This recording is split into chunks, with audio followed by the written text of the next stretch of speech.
Hello and welcome to Indian Standard Time. I'm Siddharth Varadarajan, and joining me today for our discussion is Christopher Alexander, former Minister for Immigration in Canada. You were, of course, with the now defeated Harper government.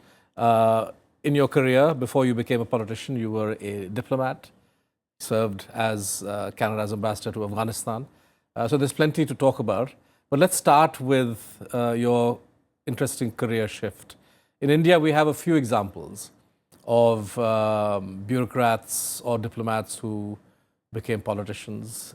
We have two foreign ministers, Yashwant Sinha, who was a IAS officer before he entered politics, and Natwar Singh, who was Indian Foreign Service officer who became foreign minister.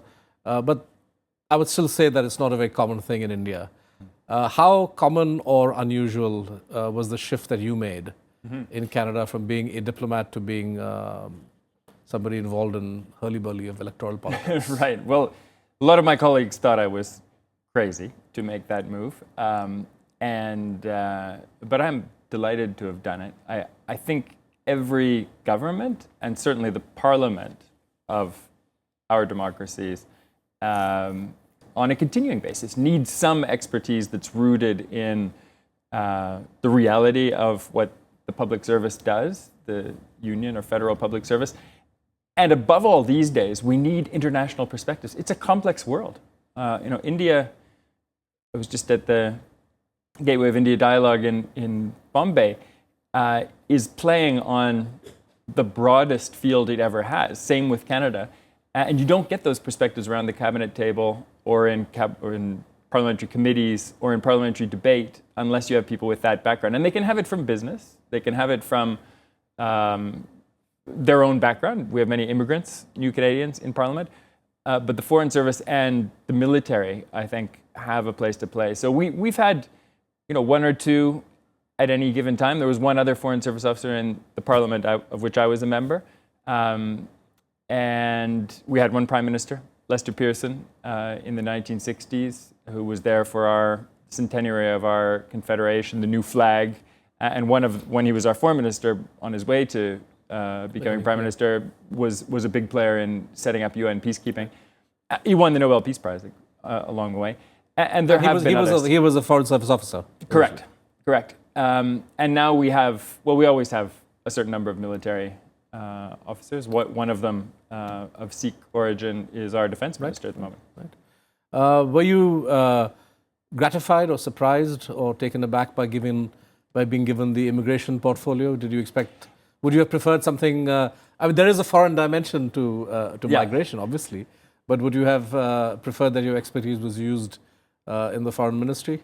Yeah, no, I was very gratified. I mean, the foreign minister job is not going to go to a rookie MP. I was realistic about that. I was lucky to get into Parliament on the first try and to have responsibilities immediately. I was Parliamentary Secretary for National Defence for 2 years. And having come back from Afghanistan, our troops were still there. That was important to me. And challenging, because we are engaged in procurement, renewing our equipment, renewing our capabilities in a thoroughgoing way for the first time in a generation. And then immigration is, complicated, controversial sometimes, but for Canada, it's part of our identity. This is a foundational task for Canadian governments. We are a country of immigrants, apart from, even our First Nations, our Aboriginal peoples tell the stories of their migrations to where they are now, and so on. Across the Bering Straits? Is that they're different stories. Oral history doesn't explicitly go back that far, but they talk about, some on the Great Lakes having been in different places before that, having been further west or further east.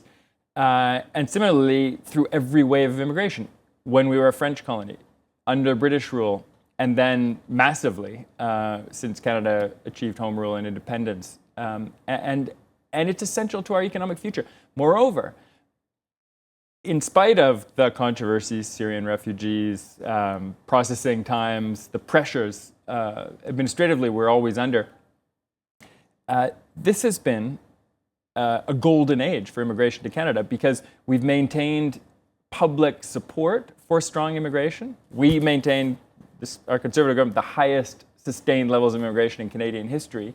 What kind of numbers were we talking about? This year it's 300. Annual new migrants into Canada. This year it's 300,000. Last year, my last year in office, it was just over 280,000, and we averaged over 260,000.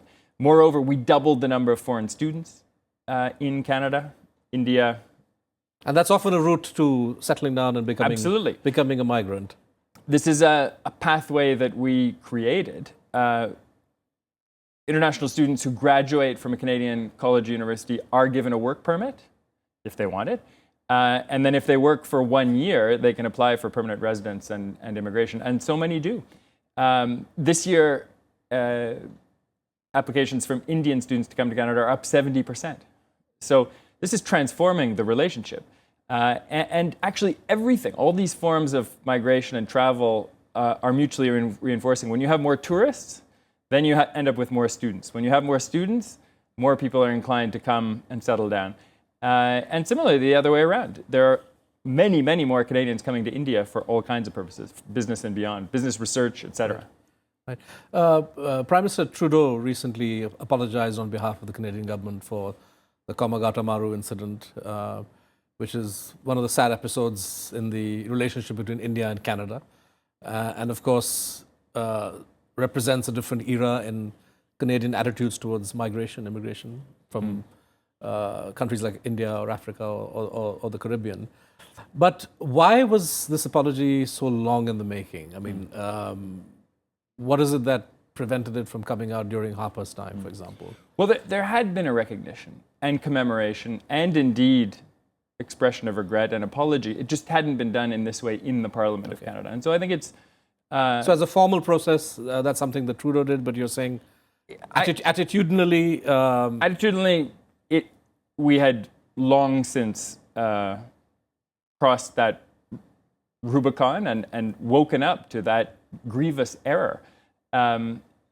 We issued a stamp to honor the Komagata Maru. We sponsored, as a government, exhibitions to bring to light the circumstances, the debate that happened in Canada, where really racist positions were at the time expressed, and also put the Komagata Maru in the larger context of India's drive towards a resumption of full control over its destiny.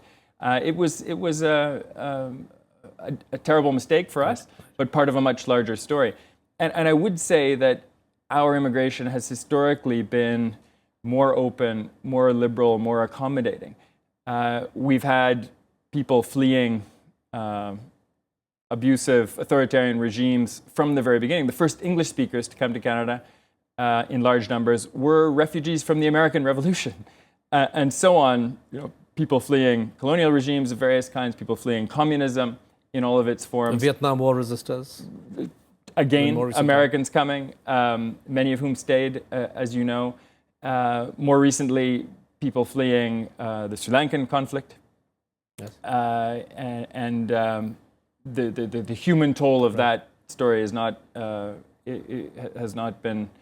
is still being exacted because many people languish without status in third countries. But at the beginning of the 20th century, it started in the late 19th century under a Conservative government, unfortunately, when a head tax was brought in on Chinese immigration. But there were a series of laws brought forward in the early 20th century, mostly under Liberal governments, I'm afraid to say, that excluded people on racial grounds.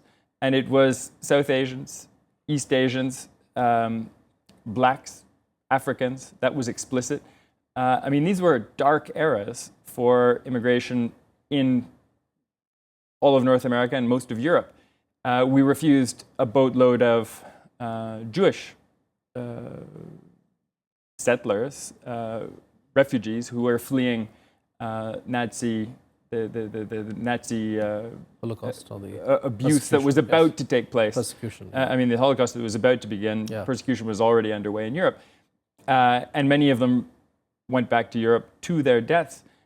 So this is a dark chapter. We did it under duress. U.S. laws in this era were more restrictive than ours.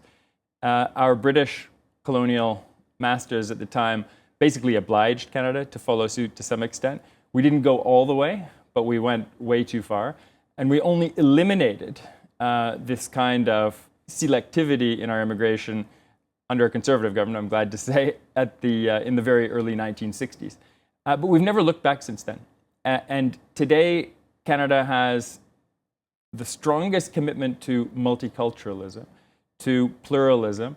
I would say true religious freedom, and the largest, most ambitious immigration programs on a per capita basis, certainly of any advanced economy. Yes. And we've kept that up in spite of the financial crisis and in spite of toxic debates in the United States and Europe. So here's the question. How does Canada, as a democracy, as a contentious democracy actually, politics is far more civil and plays by the Queensberry rules than many other countries, but there are contentious issues. How does Canada avoid the conversion of the immigration question into a kind of a hot button issue at election time? I mean, we've seen in Europe, of course, right-wing parties making this a major campaign issue, forcing traditional centrist or center-right parties to an even more extreme position. We've seen in the United States, traditionally, the Republicans having a very negative view, and of course, in the context of Donald Trump's candidature as presidential nominee, this issue has come to the fore again. Very, vicious anti-immigrant, anti-Mexican rhetoric. How does Canada? How are you in this happy spot, where despite being host to, in per capita terms, as you said, largest number of immigrants, you avoid this becoming a kind of contentious political issue? Why aren't? My simple question is, how come the racist politician isn't seizing on this to make it a big issue? Right. Well, there's a consensus in Canada that, as I say, it's part of our identity, it's part of our DNA to have strong immigration, and that you can't do immigration unless you do it on the basis of transparent criteria that apply to the whole world. And that this is fundamental to our economic future. So there's no political party, and hasn't been for a long time in Canada, that champions lower immigration levels, let alone some racist, exclusionary, reactionary policy of the kind we're seeing on the far right, far left in Europe and in this US presidential election. There are also two triggers for that kind of rhetoric that we have avoided in Canada. One is irregular migration on a large scale. When you have flows of people coming in a chaotic, disorganized, and in the eyes of the home population, illegal way, that saps support for legitimate high levels of immigration. And secondly, economic circumstances. If your economy is strong, then people will accept newcomers. They know it's probably part of growth and everyone's future. If you have high unemployment, 10%, 15%, as so many European countries have had, and as the US had much higher unemployment rates recently and still does in some regions, then it's harder to sell. So those two things have to go together. You need an orderly system, rule-based, generous, with a humanitarian component, but avoiding irregular, chaotic immigration, and you need a strong economy. But it's also cultural. I really think there's a fundamental decency, blindness to origin, interest in the different traditions that people bring as neighbors, as community members, that people now see as a key component of the quality of life we have in Canada. Toronto, Vancouver, Montreal are being ranked as among the best cities in the world. I mean, the diversity in Toronto is amazing. I mean, and it was ranked. It's happened in the last 20 years. So it was ranked the best city to live in by The Economist, and it over 50% of the population was not born in Canada, and indeed there isn't a dominant origin. Right. Asian immigration has been most prominent, but we also have a big Latin American community, European community. I'm from Toronto. That's the way we grew up. And to be honest, if I go to an American city or a smaller Canadian city and don't see that diversity, I'm missing something. You mentioned orderly, predictable nature of migration, transparent. Is there data on undocumented migration? I mean, do we have any figures on how many people enter the country without valid papers? Yes. And as a percentage of the total pool? We don't have definitive figures, but it's somewhere between 100, 150,000 people in Canada would be undocumented, out of status, as we say. Right. And between... That's a cumulative number, obviously. Exactly. That's a total population. Okay. And in any given year, 15 or 25,000 of those people would leave, would be asked to leave. A very few would be deported. So it's a very manageable situation. So I would imagine these are people, given the constraints of geography, you don't have a Mexican border. Yeah. These are people who enter legally but then overstay. Correct. Okay. Correct. Fair enough. There would be a few who made it in without any control whatsoever, but very few. And if you compare that 100, 150,000 with the 10 to 14 million in the United States, it's an order of magnitude difference. Have you, when you were minister, or are you aware of studies done by Canadian demographers as to what the total capacity of Canada might be? In the US, for example, they crossed 300 million recently. They're now talking of the US having a population of 400 million, fueled largely by immigration. What's the general trend, the projection for Canada? Where do you see Canada ending up 25 or 30 years from now? Well, we have a population of 36 million today. Correct. Right. Our fertility rate is a little bit less than the United States, not much. Our immigration rate is higher. We have roughly 300,000 net new immigrants every year. The United States, roughly 900,000, and they're 10 times bigger than we are. So we're growing. I don't think governments or even business councils are confident saying we're going to have a 5-year, 25-year-old goal. It really depends on your economic fortunes. We don't want to grow the population at the expense of quality of life, of education, of healthcare. We need to be able to afford it. But certainly our party, and I personally, see huge potential for Canada to sustain higher growth rates than other advanced economies and to accommodate a larger population. There are people who talk about a Canada of 100 million people. Right. I don't think we should plan in that way, but I think there is room to be more ambitious with regard to immigration. And we have the potential to be both a high-income country, an advanced economy, and an emerging economy, because there are whole parts of Canada that are thinly populated. And agriculture is strong, resource sector is strong, technology startup is strong. So obviously, the more immigration you have, particularly if it's done in a planned fashion, we're looking at 20 to 30 year period, the economic and geopolitical footprint of Canada, which has always punched above its weight globally, actually increasing manifold. That's something I would like to see and would champion. The diplomat in you would appreciate that. Absolutely. and I raised immigration levels somewhat over my time as minister. I could see the potential for them to go higher. We've been hurt a little bit by lower commodity prices, especially in Western Canada, especially in Alberta, which is our energy, the center of our oil and energy industry. But these issues are always cyclical. Right. They will come back, and the fundamentals are very strong. Moreover, we are moving beyond an economy that is only continental, only North American. We've concluded free trade agreement with Europe.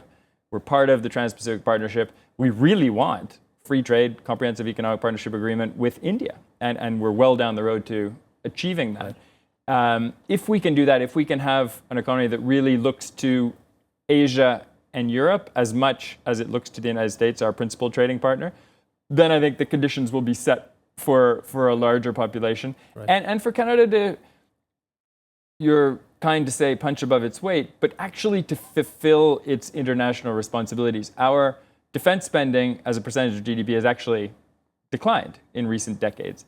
Our diplomatic footprint isn't necessarily as strong as some of our peers and competitors. We could do more to project Canada's image, tell Canada's story globally in this digital marketplace that everyone's part of. I think we're impressed by what your Prime Minister has done, by what India has done, with very high growth rates today, but to project an exciting image of India. Because between your economy, and yoga and Bollywood, you have basically everyone involved in Indian culture, Indian spirituality, and the Indian marketplace in one way or another. Right.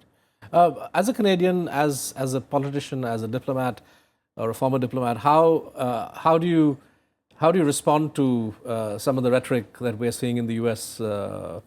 Primaries? Are you a bit spooked by Donald Trump and the prospect of him becoming president? I think it's very regrettable to have those kinds of statements being made. Sort of mainstreamed. Scapegoating. Yeah. And it breaks a kind of mold. As a politician, I can see that it's a slippery slope. Once one person at that level has done it, then the door is open for others. At the same time, we should never underestimate the resilience of the United States. This is a proven system that has the capacity to self-correct. And we can also, I think, those of us, especially who are on the threshold of the United States, see the anger that is still boiling in a lot of Americans. Between 9/11, which was a real shock to that country, the disastrous invasion of Iraq, which yielded no result, in fact, just a huge cost for the people of that country and for American taxpayers, and then the financial crisis, where a made-in-USA total mismanagement of a key sector, real estate, resulted in no one going to jail, no one being punished. Yeah. There is anger. And Trump is tapping into it, I think, in a very regrettable way. Sanders was more constructive. But Sanders tapped into it as well. That's right. And we see that kind of polarization in Europe and elsewhere. This global economy is painful and a wrenching experience for many people who lose their jobs and don't have the skills or aren't in the right place to get a new one. And we have to be conscious of that. Again, I think your Prime Minister gets it. I think Canadian governments are working on it. You need to help people who lose out from the redistribution of jobs and capital. You can't let that lower tier of your population fall too far behind those who are doing extremely well. We are in this global economy together. We need to be respectful of each other.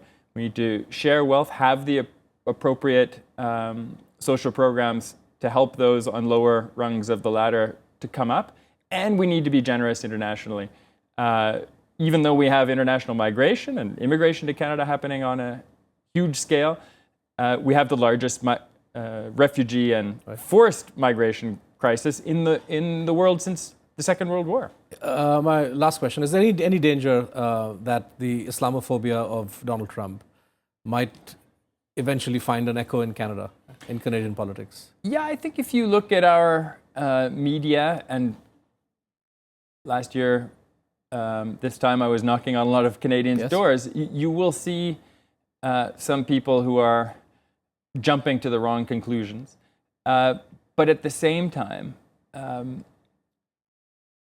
we had the strongest Muslim immigration to Canada over our 10 years in government. These are very successful Canadian immigrants, very moderate, very committed to ensuring the kind of ideology that we see in Syria or in Pakistan doesn't take root in Canada. And I think it will stay that way. Right. And let's put these things into context globally. The world is a much more prosperous place, a much more cooperative place than it was even a few decades ago, despite, and we shouldn't let, some small groups of hotheads ruin that for everyone. We have to look at these things out of the right end of the telescope and not lose our sense of perspective. On that note, Christopher Alexander, we're completely out of time, but thank you very much for this fascinating discussion. Thank you. Pleasure. Well, that wraps up this episode of Indian Standard Time. If you've been watching, thank you, and do join us again next week for another guest. Thank you.